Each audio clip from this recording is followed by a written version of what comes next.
प्राण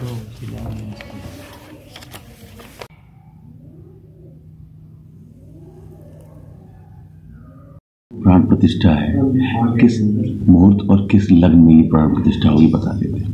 अभिजीत मुहूर्त है, मेष लग्न है और वृश्चिक नवांश है। उसमें रोगबाण, राजबाण, मृत्युबाण, चोरबाण और अग्निबाण, ये 5 बाण में से कोई भी नहीं है। इसका ये अच्छा होगा, अच्छे ढंग से वहाँ पूजा पाठ वगैरह होता रहेगा, लोगों को अच्छी प्रेरणा मिलती रहेगी और भारतवर्ष का नाम विश्व में अच्छे ढंग से प्रसिद्ध होगा।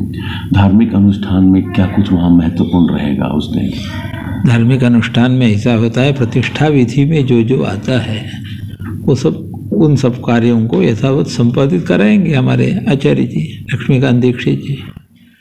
उसमें ये होता है कि कई जगह से जल ला करके उन जलों से मूर्ति का स्नान होता है, उसको स्नपन करते हैं। तो भारतवर्ष की विशिष्ट नदियाँ, उनका जल, समुद्र का जल, ये सब आएगा, उनसे स्नान होगा। इसके अतिरिक्त कई कषाय होते हैं, अलग अलग वृक्ष के, वनस्पतियों के मूल को या छाल को या पत्ते को डाल करके वो सब पकाया जाता है।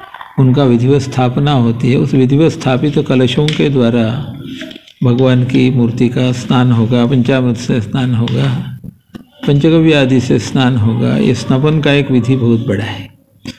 इसके अतिरिक्त प्रतिष्ठांग में एक जलाधिवास, धान्याधिवास, शय्याधिवास ये मुख्य है और संभोगाद और भी अधिवासन करते हैं।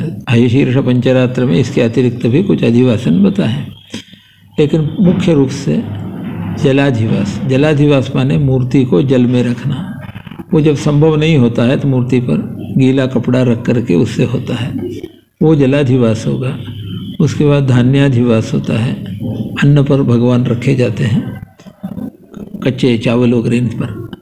इसके बाद भगवान को सुला दिया जाता है, उसको शय्याधिवास होता है। ये एक अंग, प्रधान अंग है। पुष्प आदि का जो अधिवासन है वो भी अतिरिक्त है, जहाँ जहाँ यथासंभव होगा। नया मंदिर बना है इसलिए वहाँ प्रसाद सहित तो वास्तु शांति होगी। प्रसाद यानी भगवान का मंदिर है, तो उसकी वास्तु शांति होती है। मंदिर निर्माण में जो कोई अपचार होते हैं, जैसे कई प्राणियों पर आघात वगैरह हो जाता है जानते अनजानते, उन सब दोषों का निवारण वास्तु शांति के द्वारा हो जाता है।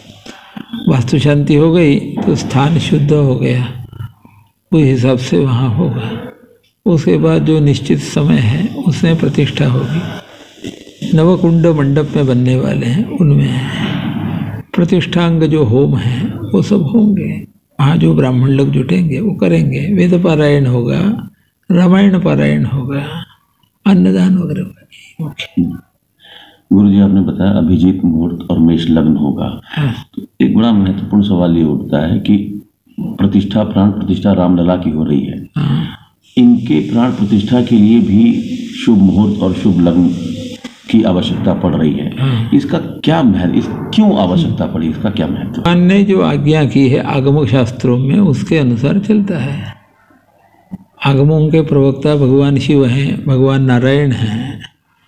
तो वैष्णव आगम और शैव आगम इत्यादि जो आगम हैं, उन आगमों में ये कहता है कि देवता की स्थापना इस तरह से करना, इस तरह से मंदिरों की प्रतिष्ठा करना, उसी का हम लोग पालन करते हैं।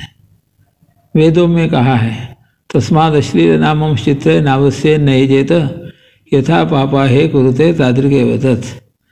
अपवित्र स्थान में कोई निवास न करे, वहाँ पूजा न करे। यदि करेगा तो क्या होगा? तो दुर्मुहूर्त में किया गया कार्य जैसा सब गड़बड़ा जाता है, उस प्रकार हो जाएगा। यहाँ पर वेदों ने भी दुर्मुहूर्त में कोई कार्य नहीं किया। काल ये परमात्मा का स्वरूप है, तो उसमें भी शुभ घड़ी अशुभ घड़ी सब आते रहती है, क्योंकि त्रिगुणात्मिका सृष्टि है। सत्व रजतम ये उनके गुण हैं। तो सत्व गुण के काल में यदि स्थापना होगी तो सात्विकता बढ़ेगी, लोगों के सद्विचार होंगे, आचरण अच्छे होंगे, तो उसका फल सभी को अच्छा होगा।